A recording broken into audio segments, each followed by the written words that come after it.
caritative pour la seconde fois consécutive. Être de nouveau parmi vous est pour moi une immense joie, que je mesure à sa juste valeur.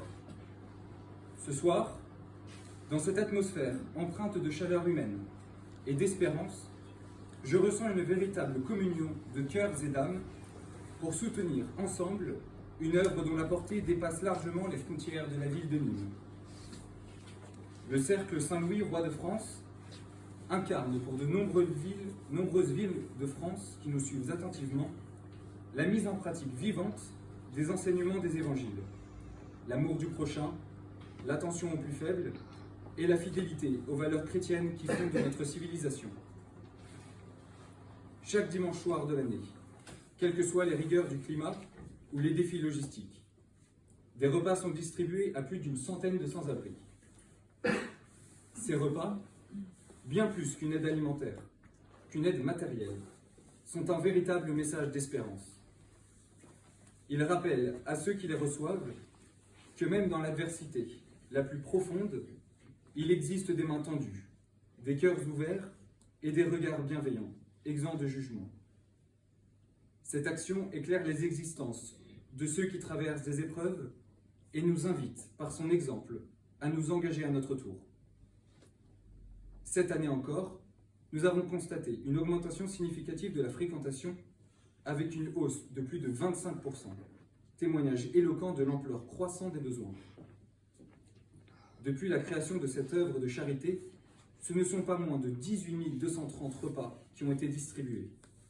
Un chiffre qui illustre l'engagement indéfectible de cette association au service des plus démunis. Dans le contexte actuel de notre pays, marqué par des fragilités sociales, économiques et spirituelles toujours plus profondes, le Cercle Saint-Louis, Roi de France, résiste aux épreuves et joue un rôle essentiel.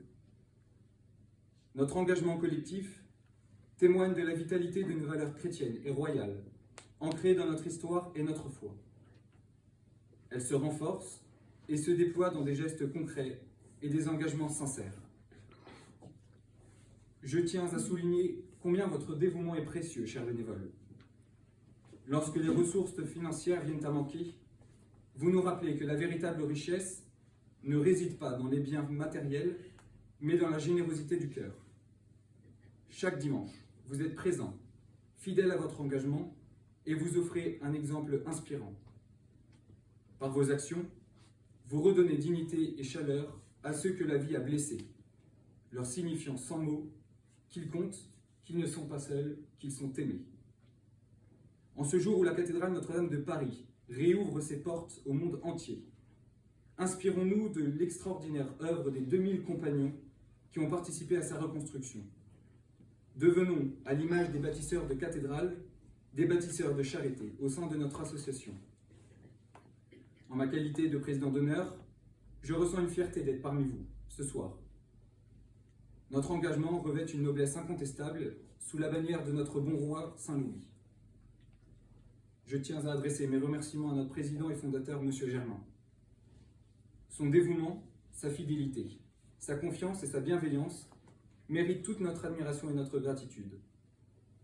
Je remercie également chacun d'entre vous, membres du bureau, bénévoles, partenaires alimentaires, ambassadeurs de notre association et généreux donateurs. Votre soutien constitue le fondement de tout ce que nous réalisons ensemble. Sans vous, rien de cela ne serait possible. Enfin, permettez-moi de vous transmettre les encouragements de la princesse Marie-Marguerite de Bourbon, duchesse d'Anjou et marraine de notre association. Bien qu'elle n'ait pu se joindre à nous ce soir, elle suit avec attention nos actions et vous assure de son indéfectible soutien. Que cette soirée de partage ne soit pas seulement un moment de plaisir, mais aussi une source d'inspiration pour chacun d'entre nous. Je vous remercie.